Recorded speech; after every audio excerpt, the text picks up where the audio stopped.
Okay, तो आज का टॉपिक लेते हैं हम, काफी इंपॉर्टेंट टॉपिक है भाई। देखो पहले आप ये सोचो, फर्स्ट टू फिफ्थ यूनिट ये सारी की सारी इंपॉर्टेंट है, जिसमें केमिकल बॉन्डिंग, पीरियोडिक टेबल है ना, ये सब चीजें मतलब ऑलमोस्ट ऑल द 80% कॉन्सेप्ट पहले 5 यूनिट में आ जाती है फिजिकल केमिस्ट्री की। आफ्टर दैट जो है उनका यूज डिफरेंट डिफरेंट यूनिट में होता है। आज का अपना टॉपिक हम ले लेते हैं, how to derive the empirical formula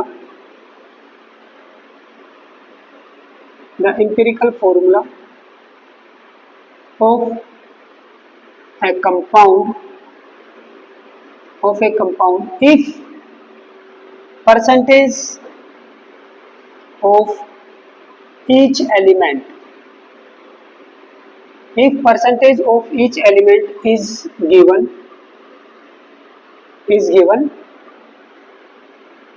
in that compound। Okay, अब इस चीज के अंदर बेटा देखो, हमें क्या फाइंड आउट करना है, इंपिरिकल फॉर्मूला। कि सर हमें तो यही पता नहीं कि व्हाट इज इंपिरिकल फॉर्मूला।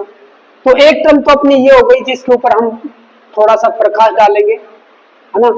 क्या है इंपिरिकल फॉर्मूला, ये हमें पता होना चाहिए, व्हाट इज इंपिरिकल फॉर्मूला। ठीक है, सेकंड हम क्या करेंगे, सेकंड हम ये देखेंगे परसेंटेज ऑफ ईच एलिमेंट, यानी कि percentage of an element in a compound, ये क्या चीज होती है, थोड़ा सा हमें पता होना चाहिए, आइडिया होना चाहिए। ठीक है ना।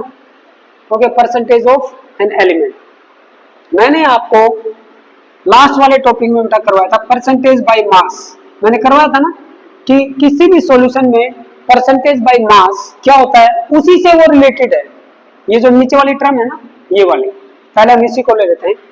परसेंटेज बाय मास, जैसे अपना कोई मिक्सर होता था, उसके अंदर मास ऑफ सोल्यूट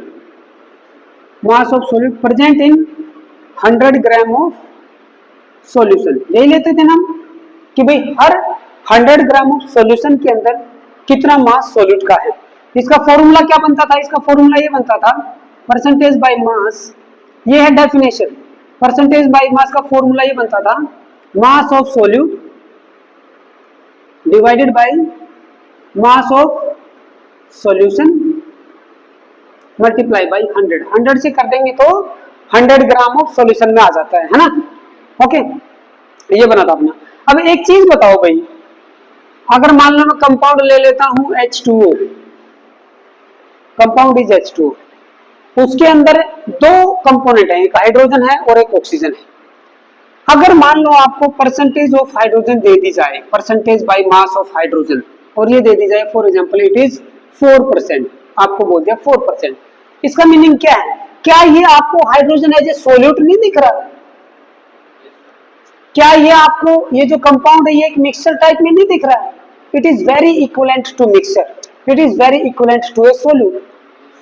तो अगर मान लो एक कंपाउंड के अंदर डिफरेंट डिफरेंट एलिमेंट की अगर परसेंटेज दे रखी है ना, तो इसका मतलब ये है कि 100 ग्राम ऑफ H2O के अंदर कितने ग्राम हाइड्रोजन है, कितने ग्राम ऑक्सीजन है। अगर इसकी परसेंटेज है तो मैं समझ जाऊंगा कि भी हाँ, जैसे 4% का मीनिंग क्या है, 4% का मीनिंग ये है कि भाई 100 ग्राम H2O के अंदर 4 ग्राम हाइड्रोजन है। अगर मान लो इसको बोल देता है कि भाई 20% oxygen is present in H2O, यानी कि 100 ग्राम ऑफ वाटर के अंदर 20 ग्राम ऑक्सीजन है। ओके, अंडरस्टूड, इसका ये मीनिंग होता है। सो परसेंट, तो पहले तो हम इसकी डेफिनेशन लिख लेते हैं, percentage of an element in a compound, लिखो बेटा। अगर वो दे दी तो इसका मतलब क्या रहेगा, क्या आप इसको लिखना चाहोगे? नहीं, ठीक है, याद रहेगा ना, कॉन्सेप्ट आपको याद रहनी चाहिए। इसकी डेफिनेशन लिखो, इट में percentage of an element in a compound में be defined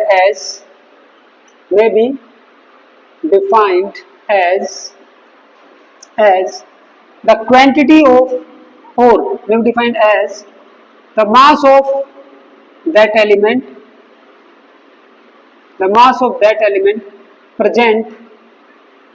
present in 100 gram of given compound। ठीक है भाई जेंटलमैन, बताइए क्या ये चीज क्लियर हो गई आपको? आई थिंक इसमें कोई ज्यादा बड़ी चीज है नहीं, है ना। एक न्यूमेरिकल लेंगे तो और आपको क्लियर हो जाएगी। अब हम आते हैं जो अपनी इंपॉर्टेंट टर्म है, that is empirical formula. Empirical formula, empirical formula, ये होता क्या है? देखो भाई, पहले हम समझते हैं। मान लो मैं एक ग्लूकोज का मॉलिक्यूल ले लेता हूं, C6H12O6। ये ग्लूकोज का मॉलिक्यूलर फॉर्मूला है, पता है आपको ये मॉलिक्यूलर फॉर्मूला है। इस मॉलिक्यूलर फॉर्मूला के अंदर नंबर ऑफ कार्बन एटम कितने हैं? 6। नंबर ऑफ हाइड्रोजन एटम कितने हैं? 12। और नंबर ऑफ ऑक्सीजन एटम 6। ये है उनका एक्चुअल नंबर रेशियो जो एक मॉलिक्यूलर फॉर्मूला बताता है। लेकिन अगर मैं इसको मिनिमम रेशियो में अगर लेके जाऊं, जैसे यहाँ पे मैं 6 से कट कर दूं, 1:2:1, ये क्या है? Minimum number ratio of these element in this compound. इस रेशियो को जो फॉर्मूला दर्शाएगा, है ना, विच डेनोट या which gives this minimum number ratio, उसी को हम क्या बोलेंगे? Empirical formula. ये लो, ग्लूकोज का एम्पिरिकल फॉर्मूला CH2O होगा। Minimum number ratio of the elements को शो करेगा एम्पिरिकल फॉर्मूला। और मॉलिक्यूलर फॉर्मूला किसको शो करेगा? Actual number of atoms of that elements of different element in that compound या in the molecular formula. ठीक है, समझ में आ गई? अब लिखो एम्पिरिकल फॉर्मूला की डेफिनेशन और फिर हम आगे बढ़ते हैं। लिखो empirical formula, a formula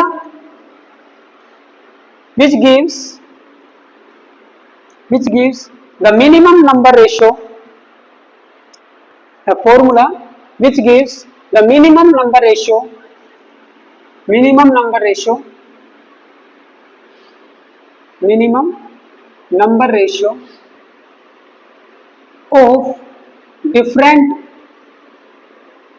of different elements, minimum number ratio of atoms यहाँ पे लगा देना बेटा, है of atoms of different elements in a compound is called empirical formula.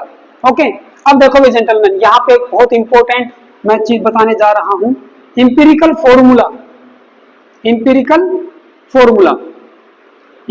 Formula चलो मैं इसको शॉर्टकट में ऐसे लिख सकता हूं, empirical and this is formula, ऐसे ही लिख देता हूं। ठीक है, मल्टीप्लाइड बाय n, एक क्वांटिटी है, एक integral quantity, is always equal to molecular formula. क्या मैं ऐसे लिख सकता हूं? Empirical formula multiplied by n is equal to molecular formula, ऐसे लिख सकता हूं इस चीज को।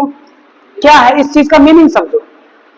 मेरे पास एम्पिरिकल फॉर्मूला है, जैसे ये है बेटा यहाँ पे, ठीक है, इसको अगर मैं एक इंटीजर से मल्टीप्लाई कर दूं, मुझे नहीं पता वो इंटीजर क्या है, लेकिन अभी तो मुझे पता है कि ये 6 है, तो किसके बराबर आ जाएगा? ये C6H12O6 मॉलिक्यूलर फॉर्मूला के बराबर आ जाएगा।